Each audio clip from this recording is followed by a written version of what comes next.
Hello wonderful person, this is Anton and you're looking at our sun. This star is about just under 5 billion years old and it's relatively young in comparison to some of the other stars in the universe. Today we're going to take a look at 7 oldest stars we've discovered so far, starting with the star that you're about to see. Welcome to What the Math.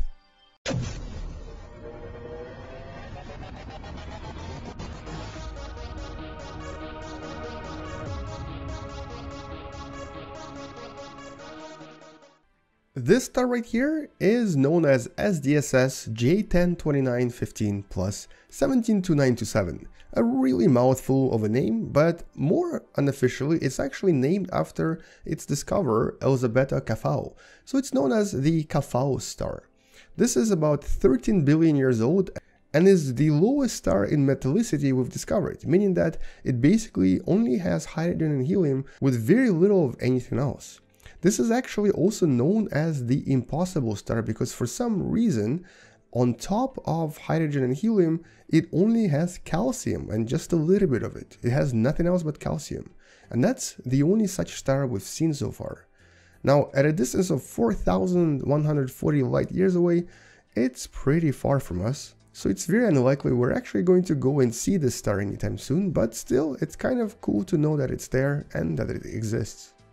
And though the previous star was only about 80% the size of our own sun, this right here, known as HD 122563, is actually much larger. This is a red giant and is the brightest metal-poor star known to us. It's the only population 2 star visible to the naked eye and you can actually see it from Earth. It has quite a lot of other elements other than calcium. It has niobium, molybdenum, ruthenium, palladium, silver. There's quite a lot of stuff here, but we're still not sure how such an unusual star was able to survive for 13 billion years as well. Basically, only a few hundred million years younger than the age of the universe. The next star on the list is known as Sneden star, and it's actually very close to the center of our galaxy at a distance of over 10,000 light years away from us. It's also very metal poor and it's interestingly a main sequence star, so it's not a giant, and has approximately 53 chemical elements inside of it, almost as many as our own sun. But once again, it's really old.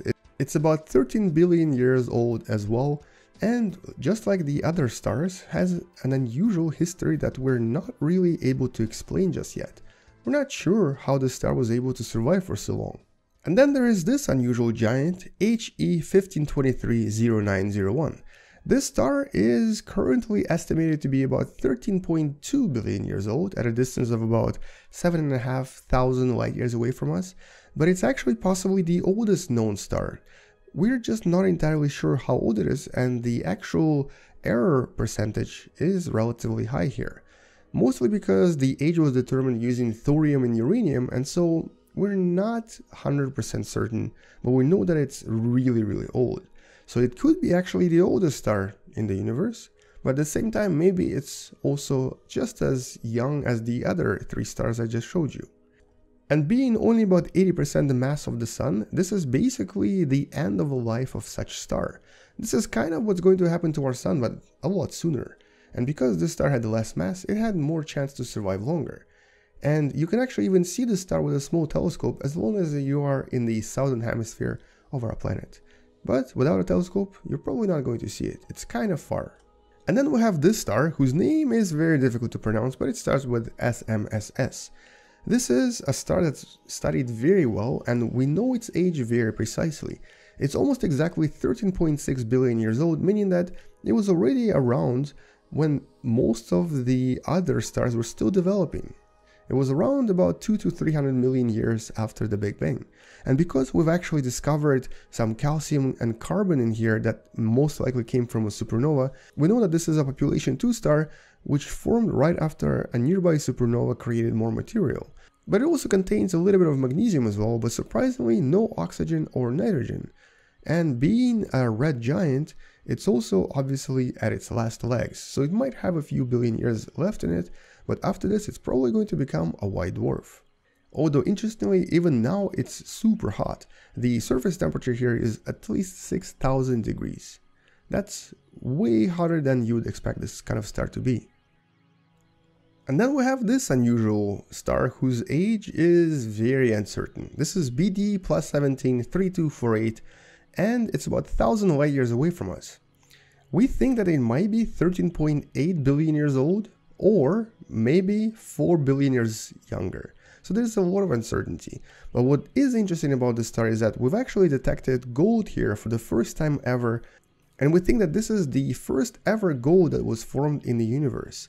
So this is actually a golden star. Very unusual and very interesting. But nevertheless though, this is still a metal poor star, meaning that it doesn't really have that much material in there. And if there is a planet like you see right there on top, then this planet would be most likely some sort of a gas giant. Mostly because the major materials here are still hydrogen and helium, not so much of anything else, including of course gold. And then at a distance of only 200 light years away from our planet, we have this unusual and somewhat controversial star known as the Methuselah, named after the oldest character in the Bible. This star was measured to be as old as 14.5 billion years old, potentially clashing with our understanding of when the Big Bang happened. Now there is still some uncertainty here, specifically about 800 million years of uncertainty, but it could be even older. So we're not entirely sure how old the star is, but we know that this is very likely the oldest one we've discovered. And similar to other ancient stars, this is about 80% the mass of our Sun and only has just a little bit of lithium, not much of anything else. It's very metal poor. Now, we also think that this is probably what's known as the population 2 star, meaning that it was born after the initial stars formed in the universe. So it's very likely not really the oldest one we'll ever discover. We might find stars that are even more ancient. But being so close to Earth, this is what makes it unusual, because we expect these ancient stars to be very close to the central supermassive black hole, basically in the central halo of the galaxy. But it's actually not. It's very close to Earth, and we can't really explain what it's doing here. We don't really know why. Not only is it actually close to Earth, but it's also kind of slowly moving toward the Sun and away from the center of the galaxy. And being so ancient, I'm sure there's a lot of mysteries that it can answer about the universe. But that's really all we know about the Methuselah star, and, except for maybe its official name, HD 140283, I have really nothing else to say about it. On this note, thank you so much for watching. Hopefully you learn a little bit more about the most ancient stars in the universe, and now you know what they are. But this one here is the most mysterious of them all. I'll see you guys tomorrow, come back tomorrow to learn something else, space out, and as always, bye bye.